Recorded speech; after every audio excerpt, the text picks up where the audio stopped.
மேட்டூர் அணையிலிருந்து குறுவை சாகுபடிக்காக உரிய நேரத்தில் தண்ணீர் திறக்கப்படாததால் விவசாயிகள் கவலையில் ஆழ்ந்துள்ளனர். மேட்டூர் அணையின் மூலம் தஞ்சாவூர், திருவாரூர், நாகை, புதுக்கோட்டை உள்ளிட்ட டெல்டா மாவட்டங்களிலும் அதை ஒட்டிய மாவட்டங்களிலும் சுமார் 16 லட்சம் ஏக்கர் விவசாய நிலங்கள் பாசன வசதி பெற்று வருகின்றன. வழக்கமாக ஜூன் 12ஆம் தேதி முதல் ஜனவரி 28ஆம் தேதி வரையிலான 230 நாட்களுக்கு குறுவை, சம்பா மற்றும் தாளடி பயிர்களின் சாகுபடிக்காக மொத்தம் 330 டிஎம்சி தண்ணீர் தேவைப்படும். மேட்டூர் அணையின் 91 ஆண்டுகால வரலாற்றில் இதுவரை 20 ஆண்டுகள் மட்டுமே காவிரி டெல்டா பாசனத்திற்கு உரிய தேதியான ஜூன் 12ஆம் தேதியில் தண்ணீர் திறக்கப்பட்டுள்ளது. நீர் இருப்பு அதிகமாக இருந்ததால் விவசாயிகளின் கோரிக்கையை ஏற்று 11 ஆண்டுகள் ஜூன் 12க்கு முன்பே திறக்கப்பட்டுள்ளது. போதிய நீர் இருப்பு மற்றும் வரத்து இல்லாத காரணத்தால் 60 ஆண்டுகள் தாமதமாகவே தண்ணீர் திறக்கப்பட்டுள்ளது. அந்த வரிசையில் இந்த ஆண்டும் நீர் திறப்பு தாமதமாகியுள்ளது. 90 அடிக்கு மேல் நீர்மட்டம் இருந்தால் மட்டும் தண்ணீர் திறக்கப்படும் என்ற நிலையில் தற்போது அணையில் 79.56 அடி மட்டுமே நீர் உள்ளது. நீர் இருப்பு 41.52 டிஎம்சியாக உள்ளது. நீர்வரத்து வினாடிக்கு 540 கனடியாக உள்ள நிலையில் குடிநீர் தேவைக்காக வினாடிக்கு 1000 கனடி நீர் வெளியேற்றப்பட்டு வருகிறது. தென்மேற்கு பருவமழை தீவிரமடைந்து கர்நாடக அணைகளில் இருந்து உபரிநீர் திறந்துவிடப்பட்டால் மட்டுமே மேட்டூர் அணையில் இருந்து டெல்டா பாசனத்திற்கு தண்ணீர் திறக்க வாய்ப்புள்ளதாக அதிகாரிகள் தெரிவித்துள்ளனர். குறுவை நெல் சாகுபடியை ஊக்குவிக்கும் வகையில் 134 கோடி ரூபாய் மதிப்பில் சிறப்பு தொகுப்பு திட்டம் செயல்படுத்தப்படும் என்று முதலமைச்சர் விஜய் அறிவித்துள்ளார். மேட்டூர் அணை உரிய நேரத்தில் திறக்கப்படாததால் டெல்டா மாவட்டங்களில் 5 லட்சம் ஏக்கர் பரப்பளவில் நெல் சாகுபடி செய்வதற்கான வாய்ப்பு குறைந்துள்ளதாக தமிழ்நாடு அரசு தெரிவித்துள்ளது. இதனால் வடுமுனை குழாய் கிணறுகள் மூலம் டெல்டா மாவட்டங்களில் 3,55,000 ஏக்கர் வரை நெல் சாகுபடி செய்ய ஏதுவாக குறுவை சிறப்பு தொகுப்பு திட்டத்தை முதலமைச்சர் விஜய் அறிவித்துள்ளார். இதற்காக 77 கோடியே 50 லட்சம் ரூபாய் ஒதுக்கப்பட்டுள்ளது. இதேபோல் டெல்டா அல்லாத மாவட்டங்களில் கார், குறுவை, சொர்ணவாரி சாகுபடிக்கு 57 கோடியே 33 லட்சம் ரூபாயும் ஒதுக்கி தமிழ்நாடு அரசு உத்தரவிட்டுள்ளது. இத்திட்டத்தின் கீழ் நெல் இயந்திர நடவு, நேரடி நெல் விதைப்பிற்கான ஊக்கத்தொகை, உயிர் உரங்கள் உள்ளிட்ட பலன்களை விவசாயிகள் பெற முடியும் என அரசு கூறியுள்ளது. இது மட்டுமின்றி டெல்டா பகுதிகளில் உள்ள பாசன வாய்க்கால்களை தூர்வாரும் பணிகள் தீவிரமாக நடைபெற்று வருவதாகவும் தெரிவித்துள்ளது. குறுவை சாகுபடிக்காக 10,714 மெட்ரிக் டன் நெல் விதைகளும் 4 லட்சம் மெட்ரிக் டன் உரங்களும் இருப்பு வைக்கப்பட்டுள்ளதாக தமிழ்நாடு அரசு கூறியுள்ளது. குழாய் கிணறுகள் மூலம் பாசனம் மேற்கொள்ளும் விவசாயிகளின் வசதிக்காக நாள் ஒன்றுக்கு 18 மணி நேரம் தடையில்லா மும்முனை மின்சாரம் வழங்கப்படும் என்றும் அரசு அறிவித்துள்ளது. தமிழ்நாட்டில் பரவலாக பெய்த மழையால் குளிர்ச்சியான சூழல் நிலவியது. குறிப்பாக திருப்பூர் மாவட்டத்தில் வாணியம்பாடி, ஆம்பூர் சுற்றுவட்டார பகுதிகளில் கனமழை வெளுத்து வாங்கியது. பெரியபேட்டை, கொடையாஞ்சி, விண்ணமங்கலம், பெரியாங்குப்பம் உள்ளிட்ட இடங்களில் பெய்த மழையால் தாழ்வான பகுதிகளில் வெள்ள நீர் பெருக்கெடுத்து ஓடியது.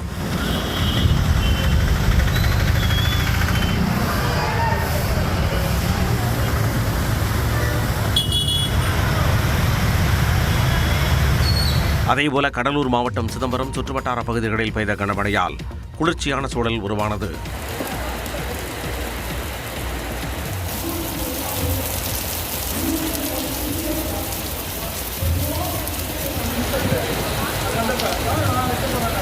இதற்கிடையே ராணிப்பேட்டை மாவட்டம் சோளிங்கர் சுற்றுவட்டார பகுதிகளில் மிதமான மழை பெய்தது.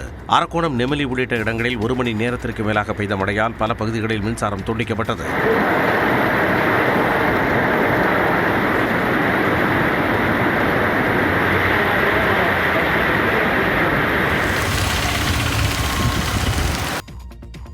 இந்தியாவில் எல்னினோ காலநிலை சூழல் தீவிரமடைந்து வருவதாகவும் நடப்பு தென்மேற்கு பருவமழை காலத்தில் தாக்கத்தை ஏற்படுத்தும் எனவும் இந்திய வானிலை ஆய்வு மையம் எச்சரித்துள்ளது. இது தொடர்பாக வானிலை மையம் வெளியிட்டுள்ள செய்திக்குறிப்பில் பசிபிக் பெருங்கடலின் மத்திய மற்றும் கிழக்கு நிலநடுக்கோட்டு பகுதியில் எல்னினோ காலநிலை சூழல் தற்போது தீவிரமடைந்து வருவதாக தெரிவிக்கப்பட்டுள்ளது. மேலும் நடப்பு தென்மேற்கு பருவமழை காலத்தில் எல்னினோ மேலும் வலுவடையக்கூடும் என்று இந்திய வானிலை ஆய்வு மையம் எச்சரித்துள்ளது.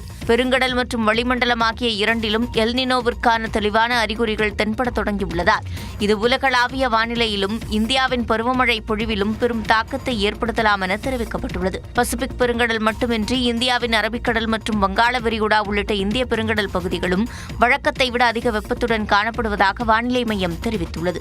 ஜூன் முதல் செப்டம்பர் வரையிலான காலகட்டத்தில் எல்னினோ சூழல் மிதமானது முதல் கடுமையான நிலைக்கு தீவிரமடைய வாய்ப்பிருப்பதாகவும் இந்திய வானிலை மையம் கணித்துள்ளது. இதனால் தென்மேற்கு பருவமழையில் தாக்கம் ஏற்படும் என்றும் தெரிவிக்கப்பட்டுள்ளது. கேரளாவில் தமிழகத்தில் நிஃபா வைரஸ் காய்ச்சல் மீண்டும் உறுதி செய்யப்பட்ட நிலையில் அதன் எல்லைப் பகுதியான கேரளாவில் முன்னெச்சரிக்கை நடவடிக்கைகள் தீவிரப்படுத்தப்பட்டுள்ளன.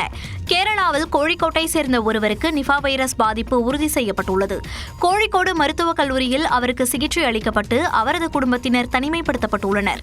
இந்நிலையில் உதகையில் செய்தியாளர்களை சந்தித்த நீலகிரி மாவட்ட ஆட்சியர் லட்சுமி பவ்யா தண்ணீரு கேரள எல்லை பகுதியையொட்டி முன்னெச்சரிக்கை நடவடிக்கைகள் தீவிரப்படுத்தப்பட்டுள்ளதாக தெரிவித்தார். இன்னும் கேசஸ் எதுவும் வரல. ஆனால் மக்களுக்கு நாங்கள் through press release do's and don'ts நாங்கள் இஷ்யூ பண்ணோம். அண்ட் வர டூரிஸ்ட்க்கு எல்லாருக்குமே கூட சிம்டமேட்டிக் இருந்துச்சுன்னா முன்னாலே கொஞ்சம் ப்ரிகாஷன்ஸ் எடுக்கணும்னு எங்களோட ரிக்வெஸ்ட் அண்ட் சைடில் இருக்குது. நிஃபா வைரஸ் உள்ளிட்ட பல்வேறு வைரஸ் தொற்றுகளை தடுக்கும் நோக்கில் சிறப்பு குழுக்கள் அமைக்கப்பட்டு கண்காணிக்கப்பட்டு வருவதாக லட்சுமி பவ்யா தண்ணீரு தெரிவித்தார். தமிழ்நாட்டின் அரசியல் களத்தை பரபரப்பாக்கிய செய்திகளை தற்போது பார்க்கலாம்.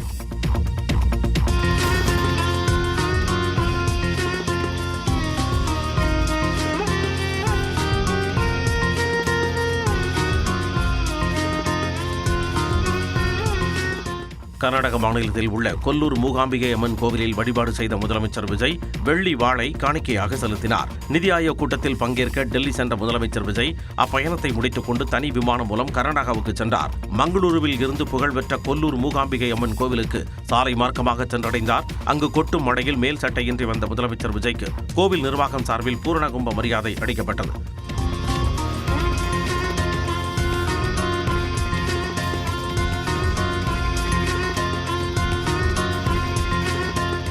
ஒரு கிலோ 600 கிராம் எடை கொண்ட வெள்ளி வாளை காணிக்கையாக செலுத்திய முதலமைச்சர் விஜய் தினசரி பூஜைக்கு அதனை பயன்படுத்துமாறு கோவில் நிர்வாகத்தை கேட்டுக்கொண்டார். பின்னர் மூகாம்பிகை அம்மனை மனமுருக வழிபட்டார்.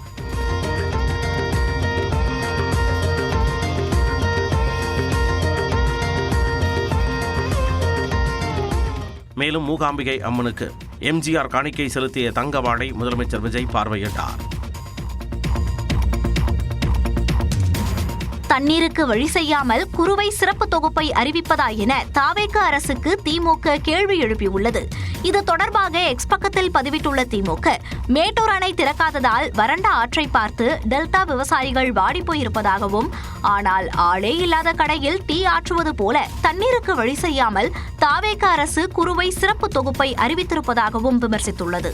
காவேரி நடுவர் மன்ற தீர்ப்பின்படி ஆணையம் வலியுறுத்தியும் தமிழ்நாட்டிற்கான 19 டிஎம்சி தண்ணீரை கர்நாடகா வழங்கவில்லை என கண்டித்துள்ள திமுக, கூட்டணியில் இருக்கும் காங்கிரஸ் அரசுடன் பேசி முதலமைச்சர் விஜய் காவேரி தண்ணீரை கொண்டு வருவாரா என வினவியுள்ளது. தமிழ்நாடு அரசு அறிவித்துள்ள குறுவை சிறப்பு தொகுப்பு ஒரு ஏமாற்று வேலை என அதிமுக பொதுச் செயலாளர் எடப்பாடி பழனிசாமி விமர்சித்துள்ளார். இது தொடர்பாக அறிக்கை வெளியிட்டுள்ள அவர் 24 மணி நேர மும்முனை மின்சாரம் தற்போது 18 மணி நேரமாக தாவேக அரசால் குறைக்கப்பட்டுள்ளதாகவும் குற்றம் சாட்டியுள்ளார். விவசாயிகளின் வலி வேதனைகளை புரிந்து கொள்ளாமல் தாவேக அரசு வெற்று ஏமாற்று அறிவிப்பை வெளியிட்டுள்ளதாகவும் விமர்சித்துள்ளார். மேட்டூர் அணையிலிருந்து நீர் திறந்து கடைமடை வரை சென்றடைவதற்கான நடவடிக்கைகளை மேற்கொள்ளவும் எடப்பாடி பழனிசாமி வலியுறுத்தியுள்ளார். அதேபோல தேர்தல் வாக்குறுதியான பயிர்க்கடன் தள்ளுபடி அறிவிப்பை தாவேக அரசு நிறைவேற்றவில்லை என அமமுக பொதுச் செயலாளர் டிடிவி தினகரன் குற்றம் சாட்டியுள்ளார். தமிழ்நாட்டு விவசாயிகளை வஞ்சிக்காமல் பயிர்க்கடன்களை முழுமையாக தள்ளுபடி செய்ய வேண்டும் எனவும் தினகரன் வலியுறுத்தியுள்ளார். எம்எல்ஏ பதவியை ராஜினாமா செய்துவிட்டு அதிமுகவிலிருந்து விலகி தாவேகவில் இணைந்த 4 பேருக்கும் 7 நாட்களுக்குள் விளக்கம் அளிக்குமாறு சபாநாயகர் நோட்டீஸ் அனுப்பியுள்ளார். தமிழ்நாடு சட்டப்பேரவைத் தேர்தலில் அதிமுக சார்பில் எம்எல்ஏக்களாக தேர்ந்தெடுக்கப்பட்ட இசக்கி சுப்பையா, மரகதம் குமரவேல், ஜெயக்குமார் மற்றும் சத்யபாமா ஆகியோர் பதவியை ராஜினாமா செய்ததுடன் தாவேகவில் ஐக்கியமாகினர். இந்நிலையில் இந்த விவகாரம் தொடர்பாக விளக்கமளித்த சபாநாயகர் ஜேசிடி பிரபாகர் 4 நோட்டீஸ் அனுப்பியுள்ளதாக தெரிவித்தார். நடவடிக்கைகள் தொடங்கிவிட்டது என்று சொன்னேன். 7 நாட்கள் அவகாசம் கொடுத்து அவர்களுக்கு ஏற்கனவே நோட்டீஸ் அனுப்பப்பட்டுள்ளது. ஒரு கேள்வி இல்லை. நீங்கள் அவங்க கொடுத்த மனு அவர்களை பற்றி யார் புகார் அளித்திருக்கின்றார்களோ அவர்கள் என்ன சொன்னார் என்பதை சொல்லி அதற்கு விளக்கம் கேட்டிருக்கணும். அவ்வளவுதான். 9th அன்னைக்கு கொடுத்துருக்கோம், 9ஆம் தேதி. அதிமுகவின் கொறடா யார் என வரும் வியாழக்கிழமைக்குள் அறிவிக்கப்படும் எனவும் சபாநாயகர் விளக்கம் அளித்தார். மகளிர் உரிமைத் தொகை கிடைக்கப்பெறாத பெண்கள் பலருக்கு முந்தைய திமுக அரசு மீது அவநம்பிக்கை ஏற்பட்டதாக திமுக தலைமைக்கு கள ஆய்வுக்குழு தாக்கல் செய்த அறிக்கையில் தெரிவிக்கப்பட்டுள்ளதாக தகவல் வெளியாகியுள்ளது. சட்டப்பேரவை தேர்தல் தோல்விக்கான காரணங்கள் குறித்து ஆராய திமுக சார்பில் அமைக்கப்பட்ட கள ஆய்வுக்குழு தனது அறிக்கையை தலைமையிடம் சமர்ப்பித்துள்ளது. அதில் கலைஞர் மகளிர் உரிமைத் தொகை திட்டம் போதுமான எண்ணிக்கையில் தகுதியான பெண்களுக்கு சென்றடையவில்லை என்றும் இதனால் பணம் கிடைக்காத பெண்களிடையே திமுக அரசு மீது அவநம்பிக்கை ஏற்பட்டுள்ளதாக அறிக்கையில் தெரிவிக்கப்பட்டுள்ளதாக கூறப்படுகிறது. தவேக தலைவர் விஜய்க்கு பெண் வாக்காளர்களிடையே இருக்கும் செல்வாக்கு குறித்து மாவட்ட பொறுப்பாளர்களிடம் எடுத்துக் கூறியும் அதனை அவர்கள் அலட்சியப்படுத்தியதாக கள ஆய்வுக்குழு அறிக்கையில் கூறப்பட்டுள்ளதாக தகவல்கள் தெரிவிக்கின்றன.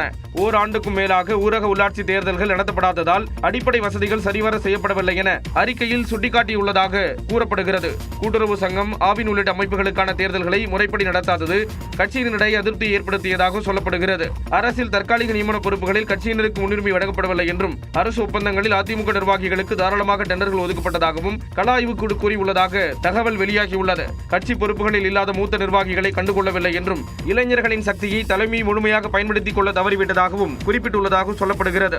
களத்தில் திமுக அரசு, திமுக கட்சி என இரண்டாக பிரிந்து நின்றதால் நிலையான வாக்காளர்களை உருவாக்க முடியாமல் போனதாக கள ஆய்வுக்குழு குற்றம் சாட்டியுள்ளதாக தகவல் வெளியாகியுள்ளது. சென்னையை பொறுத்தவரை 3500 மெகாவாட்டிற்கு தான் அங்கே கெப்பாசிட்டி இருக்கிறது. ஆனால் 5000 மெகாவாட் என்று மக்கள் பயன்படுத்துகிற நிலை இருக்கிற போது புதிதாக அவர்கள் டெவலப்மெண்ட் சொல்லப்படுகிற மக்களுக்கு தேவையான அந்த பணிகளை நிறைவேற்றவில்லை என்பதுதான். கடந்த திமுக ஆட்சியில் தமிழக மின்சாரத்துறையில் எவ்வித உட்கட்டமைப்பும் மற்றும் வளர்ச்சிப் பணிகளும் செய்யப்படாததே தற்பொழுது நிலவும் மின்வெட்டிற்கு காரணம் என்பது எடப்பாடி பழனிசாமிக்கு தெரியும் என்று அமைச்சர் செங்கோட்டையன் விளக்கமளித்துள்ளார்.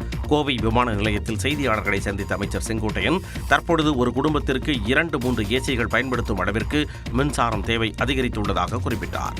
தொடர்ந்து மேட்டூர் அணை நீர் திறப்பு குறித்து பேசிய அவர் போதிய நீர் இருப்பு இல்லாததன் காரணமாக 2017, 2018, 2019 ஆகிய ஆண்டுகளிலும் மேட்டூர் அணை தாமதமாகவே திறக்கப்பட்டதாக கூறினார். மேட்டூருக்கு வருகிற தண்ணீர் குறைவாக இருக்கிறது. இந்த ஆண்டு மட்டுமல்ல, 17, 18 அதே நிலைதான்.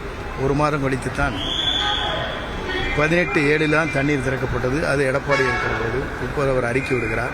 எம்எல்ஏ பதவியை ராஜினாமா செய்துவிட்டு கட்சியில் சேர்ந்தவர்களுக்கு இடைத்தேர்தலில் தாவேகா வாய்ப்பளிக்குமா என்பது குறித்து கட்சித் தலைவரும் முதலமைச்சருமான விஜய் முடிவெடுப்பார் என்றும் தெரிவித்தார். வெளிநாடுகள் பயணத்தை இன்று தொடங்கும் பிரதமர் மோடி. மேகதாது விவகாரத்தில் மத்திய அமைச்சரிடம் கர்நாடக முதலமைச்சர் மனு. நீட் தேர்வு எழுத கூடுதல் நேரம் ஒதுக்கீடு உள்ளிட்ட செய்திகளை டாப் 5 இந்தியா பகுதியில் பார்க்கலாம். ஐரோப்பிய நாடுகளான பிரான்ஸ் மற்றும் ஸ்லோவாக்கியாவிற்கு 6 நாள் பயணமாக பிரதமர் மோடி இன்று செல்கிறார். பிரான்ஸ் செல்லும் பிரதமர் மோடி அங்குள்ள நைஸ் நகரில் அதிபர் இமானுவேல் மேக்ரானை சந்திக்கிறார். இந்த பயணத்தின் போது ஸ்டார்ட் அப், வெஞ்சர் கேபிட்டல்ஸ் உள்ளிட்ட முதலீடுகளை ஈர்க்கும் வகையிலான நிகழ்வுகளிலும் பிரதமர் மோடி கலந்து கொள்ள திட்டமிட்டுள்ளார். அதைத் தொடர்ந்து 14ஆம் தேதி ஸ்லோவாக்கியா செல்லும் பிரதமர் மோடி அந்நாட்டு பிரதமர் ராபர்ட் பிகோவை சந்தித்து பேச்சுவார்த்தை நடத்துகிறார். 1993ஆம் ஆண்டுக்கு பின்னர் ஸ்லோவாக்கியா செல்லும் முதல் பிரதமர் நரேந்திர மோடி என்பது குறிப்பிடத்தக்கது. அதன் பின் 16ஆம் தேதி மீண்டும் பிரான்ஸ் வரும் பிரதமர் மோடி ஈவியான் நகரில் நடைபெறும் G7 உச்சி மாநாட்டில் கலந்து கொள்கிறார். பிரான்ஸ் தலைமையேற்று நடத்துவது 52வது G7 உச்சி மாநாட்டில் 7வது முறையாக பிரதமர் மோடி பங்கேற்கிறார். மொத்தம் 2 நாட்கள் நடைபெறும் மாநாட்டில் பிரதமர் மோடி உரையாற்றுகிறார். பின்னர் 18ஆம் தேதி பாரிஸ் செல்லும் பிரதமர் மோடி விவாடெக் மாநாட்டில் பங்கேற்கிறார். தொடர்ந்து இரு நாடுகளுக்கு இடையே சில புரிந்துணர்வு ஒப்பந்தங்கள் கையெழுத்தாகின்றன. இதனிடையே பாரிஸில் வாழும் இந்திய வம்சாவளியினரை சந்திக்கும் பிரதமர் மோடி தனது பயணத்தை நிறைவு செய்து நாடு திரும்புகிறார். மேகதாது அணை கட்டுமான பணிகளுக்காக உடனடியாக ஒப்புதல் தர வேண்டும் என மத்திய நீர்வளத்துறை அமைச்சரிடம் கர்நாடக முதலமைச்சர் DK சிவகுமார் கோரிக்கை விடுத்துள்ளார். மேகதாது அணை தொடர்பாக திட்ட அறிக்கை தயாரிக்க கர்நாடக அரசுக்கு தடை விதிக்க முடியாது என கடந்த ஆண்டு நவம்பரில் உச்சநீதிமன்றம் தீர்ப்பளித்திருந்தது. இந்த தீர்ப்பை மறு ஆய்வு செய்வதற்கு போதுமான முகாந்திரம் ஏதும் இல்லை என கூறி தமிழ்நாடு அரசின் மறு ஆய்வு மனுவை நீதிபதிகள் தள்ளுபடி செய்தனர். அதைத் தொடர்ந்து காவிரி ஆற்றின் குறுக்கே மேகதாது அணை கட்டுவதற்கான பூமி பூஜை நடைபெறும் என்று கர்நாடக அரசு ஏற்கனவே அறிவித்துள்ளது. இந்நிலையில் நிதி ஆயோக் கூட்டத்திற்கு பின்னர் பிரதமர் நரேந்திர மோடியை சந்தித்து பேசிய கர்நாடக முதலமைச்சர் DK சிவகுமார் மேகதாது அணை திட்டத்திற்கு விரைவாக அனுமதி வழங்குவதை மத்திய அரசு உறுதி செய்ய வேண்டும் என்று கோரிக்கை விடுத்தார். அதன் தொடர்ச்சியாக வெள்ளிக்கிழமையன்று மத்திய நீர்வளத்துறை அமைச்சர் CR பாட்டீலை சந்தித்து கர்நாடக மாநிலத்தின் நீர் பங்கீடு பிரச்சினைகள் குறித்து விரிவாக ஆலோசனை நடத்தினார். மேலும் மேகதாது அணை கட்டுமான பணிகளுக்காக உடனடியாக ஒப்புதல் தர வலியுறுத்தி கோரிக்கை மனு ஒன்றையும் வழங்கினார். We apprised our request, whatever has to be come to implement the Supreme Court order of Mekedat to on this Krishna water. Karnataka மாநில வளர்ச்சி திட்டங்கள் குறித்து பிரதமர் மோடி உடனான சந்திப்பின் போது கோரிக்கை மனு அளித்திருப்பதாகவும் DK சிவகுமார் தெரிவித்தார். நீட் தேர்வு எழுதும் மாணவர்களுக்கு நடப்பாண்டு முதல் கூடுதலாக 15 நிமிடங்கள் ஒதுக்கப்படும் என தேசிய தேர்வு முகமை அறிவித்துள்ளது. இளநிலை மருத்துவ படிப்புகளில் மாணவர் சேர்க்கைக்கான நீட் தேர்வு கடந்த மாதம் 3ஆம் தேதி நடைபெற்ற நிலையில் வினாத்தாள் கசிவு காரணமாக தேர்வு ரத்து செய்யப்பட்டது. இதனால் நீட் மறுதேர்வு வரும் 21ஆம் தேதி நடைபெறவுள்ள நிலையில் நீட் மறுதேர்வுக்கு கூடுதல் நேரம் ஒதுக்கப்படும் என ஏற்கனவே அறிவிக்கப்பட்டிருந்தது. இது தொடர்பான அறிவிப்பை தேசிய தேர்வு முகமை தற்போது அதிகாரப்பூர்வமாக வெளியிட்டுள்ளது. அதன்படி நீட் தேர்வு எழுதும் நேரம் 1/4 மணி நேரம் கூடுதலாக சேர்க்கப்பட்டு மொத்தம் 3 மணி நேரம் மற்றும் 15 நிமிடங்களாக நீட்டிக்கப்பட்டுள்ளது.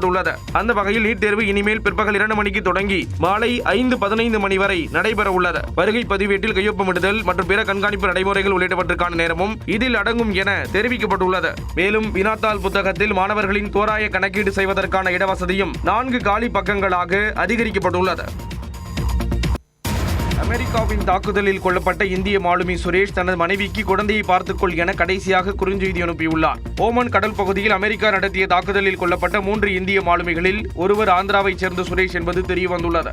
இவருக்கு பார்கவி என்ற மனைவியும் 10 மற்றும் 13 வயதுகளில் 2 மகன்களும் உள்ளனர். மாத கணக்கில் கப்பலிலேயே காலத்தை கழிக்கும் சுரேஷ் தனது மனைவி பார்கவிக்கு குட் மார்னிங் என குறுஞ்செய்தி அனுப்பிய பிறகு பணியை தொடங்கும் வழக்கத்தை கொண்டிருந்தார். அதேபோல இரவில் தூங்கச் செல்லும் முன் குட் நைட் என செய்தி அனுப்பிவிடுவார். இந்நிலையில் தாக்குதல் நடந்த சில மணி நேரங்களுக்கு முன்பு குட் நைட் குழந்தைகளை பார்த்துக்கொள் என குறுஞ்செய்தி அனுப்பியுள்ளார். பிறகு காலை கணவரின் குட் மார்னிங் செய்திக்காக காத்திருந்த பார்கவிக்கு ஏமாற்றமே மிஞ்சியது. Last call I spoke to him on 9th night around 8:30. That was his last call and he was trying to sign off. He gave his sign off letter. He is no more interested to work because he is working since 4 months. From January ending he joined. Actually he went for only 10 days contract. 4 பேராக இருந்த தாங்கள் தற்போது 3 பேராக மாறிவிட்டதாக பார்கவி வேதனை தெரிவித்துள்ளார். மாநிலங்களவை தேர்தலில் வேட்புமனு நிராகரிக்கப்பட்டதை எதிர்த்து உச்சநீதிமன்றத்தில் மீனாட்சி நடராஜன் தாக்கல் செய்த மனு தள்ளுபடி செய்யப்பட்டுள்ளது. மத்திய பிரதேசத்தில் இருந்து காங்கிரஸ் சார்பில் மாநிலங்களவை தேர்தலில் போட்டியிட மீனாட்சி நடராஜன் வேட்புமனு தாக்கல் செய்திருந்தார். ஆனால் அவர் தெலுங்கானாவில் காங்கிரஸ் பொறுப்பாளராக இருந்தபொழுது ஐதராபாத் நீதிமன்றத்தில் அவர் மீது தொடரப்பட்ட வழக்கின் விவரங்களை வேட்புமனுவில் மறைத்துவிட்டதாக குற்றச்சாட்டுகள் எழுந்தன. இதனைத் தொடர்ந்து அவரது வேட்புமனுவை தேர்தல் அதிகாரி நிராகரித்தார். இந்த விவகாரம் சர்ச்சையாக வெடித்த நிலையில் டெல்லியில் காங்கிரஸ் கட்சியினர் போராட்டத்திலும் ஈடுபட்டனர்.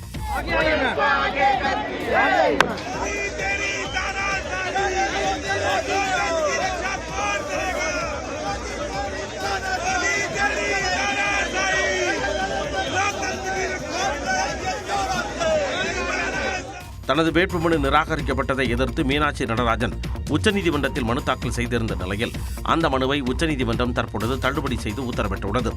தேர்தல் அறிவிக்கப்பட்டு பணிகள் தொடங்கிவிட்டால் இறுதி முடிவுகள் வெளியாகும் வரை நீதிமன்றங்கள் அதில் எந்த உத்தரவையும் பிறப்பிக்க முடியாது என உச்சநீதிமன்றம் மேற்கோள் காட்டியுள்ளது. தேர்தல் முடிவடைந்த பிறகு உரிய உயர்நீதிமன்றத்தில் முறையிடுவதே இதற்கான ஒரே சட்டப்பூர்வமான வழி எனவும் உச்சநீதிமன்றம் குறிப்பிட்டுள்ளது.